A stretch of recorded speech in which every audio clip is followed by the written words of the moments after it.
Good afternoon and welcome, everyone. I'm John Spira-Savett. I'm the rabbi serving this congregation, Beth Abraham.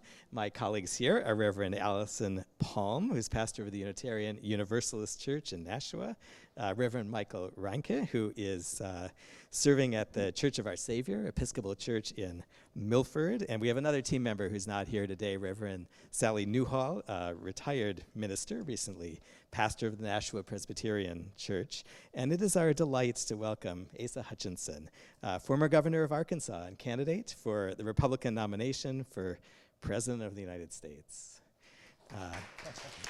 Thank you. We do want to get quickly into why we're here, but a couple of thank yous. First to Temple Beth Abraham and our board of directors for making the space available, to Dan Brown, and particularly from the Hutchinson campaign, who's been our liaison. And welcome to the first forum of the 2024 presidential campaign hosted by How to Be President, transforming how we learn about candidates by asking better questions. This is the third presidential cycle in a row that our project has been operating. And if you'd like to keep up with this series, sign up on our sheet afterwards or follow us online on Facebook, of course, or bookmark howtobepresident.org. Governor, we too often treat you and everyone running as though we demand you to tell us that you are a complete Renaissance person, knowledgeable about every single issue, with the best policy proposals, possessing an almost or perhaps exactly spotless record of accomplishment and good judgment and exactly the right experiences for a job that is unlike any you have held, self-confident without a single doubt about your ability to do the job of president well. This is, of course, impossible. More important, these are illusions, and they are dangerous ones that can lead to bad decisions and harm for our nation. We want you not to be trapped in those illusions, so we want to give you a chance to talk with us voters in a different way. And we want you to take us seriously as voters who wouldn't interview a CEO of even a small business without asking questions, something like the ones we'll talk about today. We want you as voters to know that you can help every candidate by making clear that you don't expect and you don't believe in the perfection myth, and you think reflection makes for better leaders, better questions, better leadership. So we will not in this hour be asking any questions about specific issues, even though, believe me, the three of us have issues that we work on intensely. You, Governor, can speak, and you, the voters, can learn about that in other ways and places. And of course, for relevance, you'll weave them in. And also, we will not be talking about any other person who is seeking the office or is holding the office now or has in the past. And though we, the interviewers, are people and leaders of faith, we won't be asking about professions of your faith. Our questions are good for candidates who do and don't regard themselves as religious, and for voters who are and aren't religious. We're just using our position as community civic educators, conveners of moral conversation, to step in where others are not doing it enough in our community. We hope all of you will copy these questions, which are also online, open source, at howtobepresident.org. Citizens and journalists take responsibility so that no candidate gets through New Hampshire or anywhere without talking in this way. Governor, make these part of your regular speeches and events without our having to ask. So just a few guideposts. First of all, Governor, we're not professionals at political interviewing, so if we say something that's not clear, ask us what we're talking about.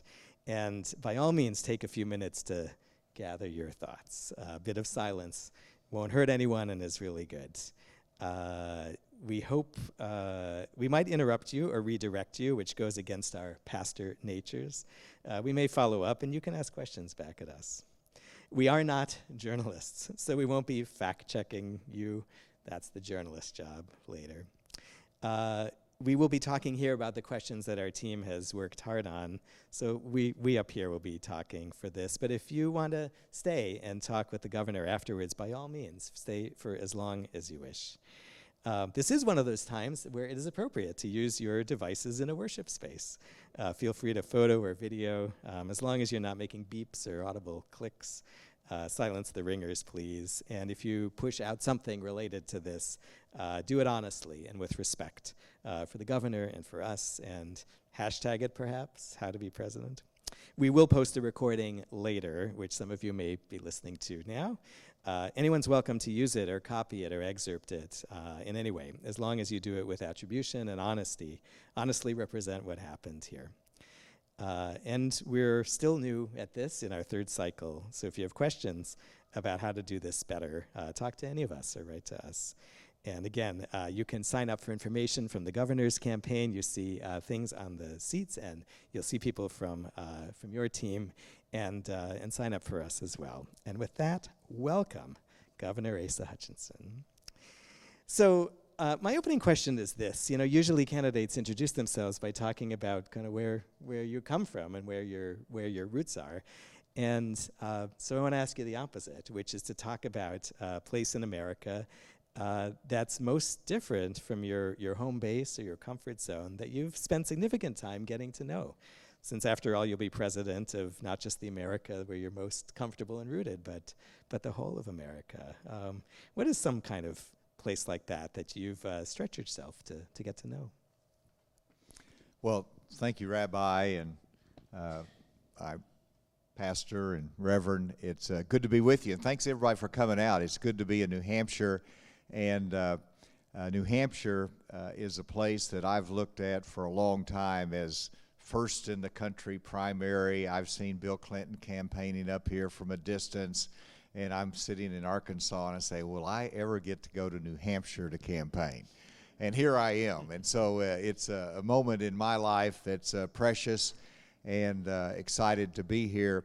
That's an interesting question, Rabbi, about where in the United States do I get to know? And there's a lot of areas. Of course, I have grown up in Arkansas, a rural state, population about 3 million. But I was a very small town out on a farm, 280 acres. My dad and mom had a poultry farm, cattle farm. So I was really, it's a wonderful upbringing. The family cared about us. They had a high school education, but they understood the importance of faith, community, hard work, and responsibility, really good values to start life with. And then, I had the opportunity to go to college over in South Carolina. Then, when I was United States Attorney, it was really the first time I got the opportunity really to travel and see more of America. And this was when I was 31 years of age. I was a very young United States Attorney appointed by President Reagan. If you see the flyer that you have in front of you, you see this picture of Reagan that everyone will recognize.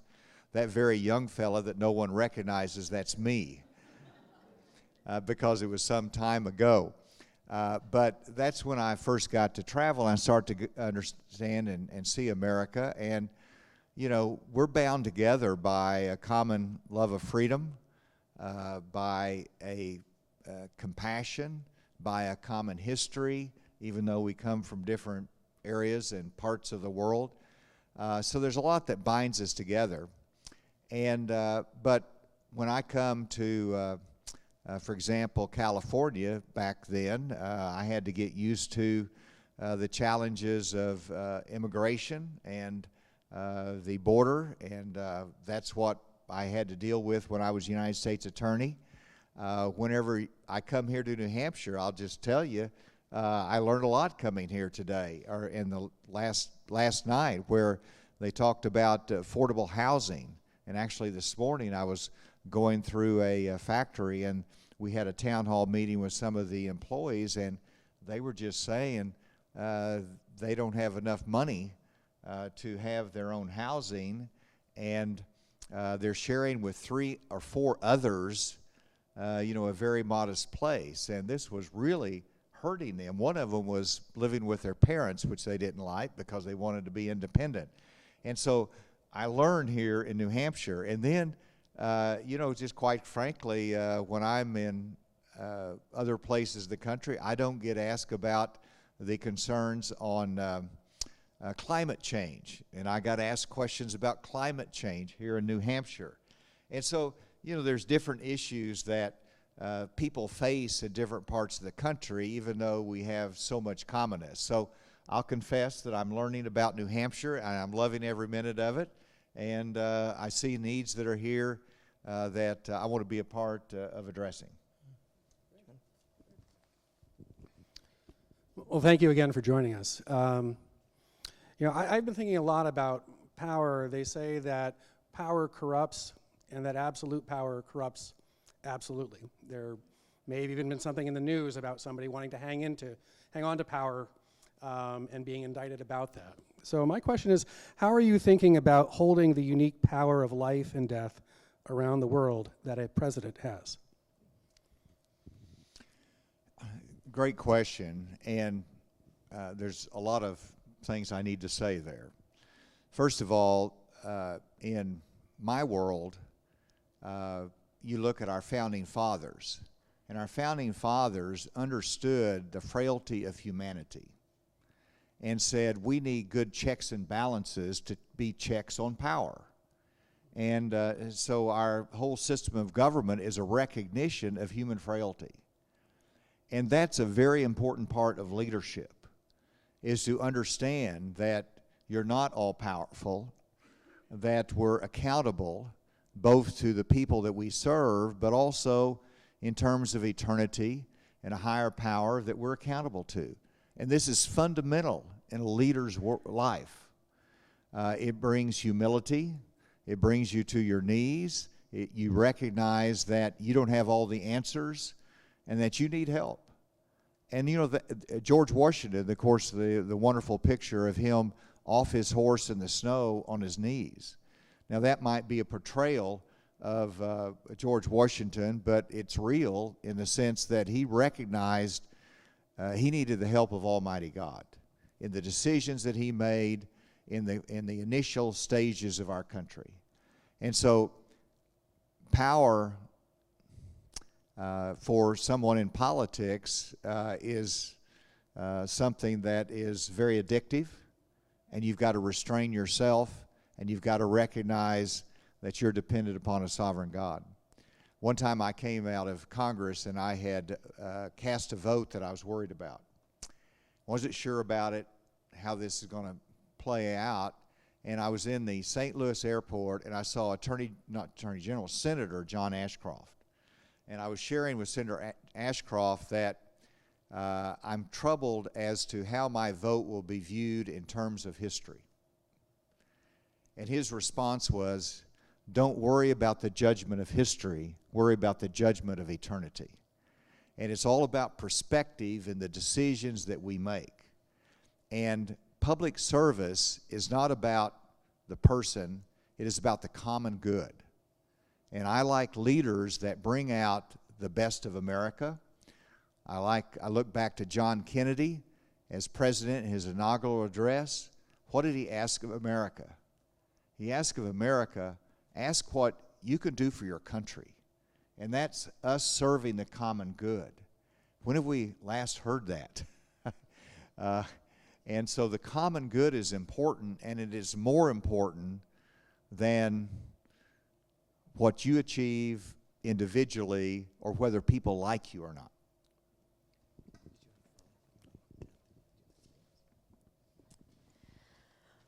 So what I hear in the answer you just gave was a nod towards the humility that a leader needs to be in power. And one of the things that humility requires of us is to acknowledge when we mess up, when we make a mistake, when we fail. So I would love to hear what is an example of a failure that you had to decide to either accept or to learn from or to bounce back from? Well, I like the introductions that I get from time to time, which are always the high points. You know, I was appointed by President Reagan as United States Attorney. I was elected to the United States Congress. I was appointed by President Bush to head up the DEA. And then I was the first Undersecretary at Homeland Security, and then elected governor of Arkansas. Doesn't that sound like a great bio? The only challenge it leaves out that I lost 3 statewide races. before I got elected governor. And so you had to bounce back from setbacks in life. And, that was a lot to overcome from a political sense. I was visiting with somebody from Germany the other day, and I had occasion to visit with colleagues in the European Commission when I was at Homeland Security, and I always enjoyed asking them questions. And one gentleman, he was amazed that I could lose a race in the United States and still have an opportunity to win again, because he said he ran for parliament in Germany and he lost once and his career was over in terms of politics, that the party helped choose who was going to run, and if you weren't successful, it's over. And isn't that a great thing about America? That Abraham Lincoln lost 4 or 5 times before the nation turned to him as president. And I loved going to Congress and seeing the backgrounds of people that had lost and had gotten up and fought again and won and served. And so that's been a part of my life. I've made mistakes. I couldn't identify any right now. But I've had setbacks for sure, and we all make mistakes. But whenever you have a setback, you recognize you're in it for the right motive. I review, how did I conduct myself during this campaign? Is this something that I can live with it and sleep with at night? And I can. And I think the people of Arkansas recognize I was fighting a battle for what I believed in, a matter of conviction. And they turned to me in times of challenge and has rewarded me with having one of the greatest jobs, being the governor of Arkansas for 8 years. So many blessings despite setbacks, but it's, running for president, someone said that the voters have to humble you before they'll ever elect you. And that's a very true statement, and if the voters don't humble you, God will humble you. So humility is something that is part of life, and it's an important part. And you have to balance that because, whenever you're running for office, you got to talk about your career. You got to talk about what you're going to do. You talk about yourself all the time. And, the Christian faith to me is really balancing humility with godly ambition. That it's okay to be ambitious. It's okay to push because you got something to offer. And my mom taught me that as long as God gives you breath on this earth, God's got a reason for you being here. And she always found a ministry in life that she engaged in. So it always comes back to the examples that have been set for me that God's not finished with yet.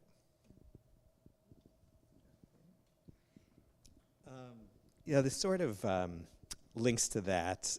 The political world is obviously a world of solving people's problems and making people's lives better, and often it's fulfilling ideals, and it's also a place of incredible moral challenge to integrity, because there are people even on your own team who you rely on whose motives are mixed, or maybe is more about ambition, not so much godly, and there are people who you don't know if we can believe what they say, and on your team and on other people's team. And how do you do things like do business with someone on the other side of a negotiation who makes your blood boil? How do you keep your own compass when you can't possibly know all the people who are in your White House? How do you keep yourself at least centered around some integrity? Well, people can disappoint you. But in the political world, someone said, it's not your friends that elect you, but it's your enemies that defeat you. And that's an interesting point that, you've got to look at politics as expanding your arena of friendship. And when I was governor, I had legislators that voted against me on key issues that really bothered me. They didn't, when I needed them there, they weren't there. And so the instinct is retribution. get even. And I'll just tell you, in my experience, that never has paid off. That has never paid off, because you will need their vote the next time around. And whenever you work to get even, it sours relationships even more.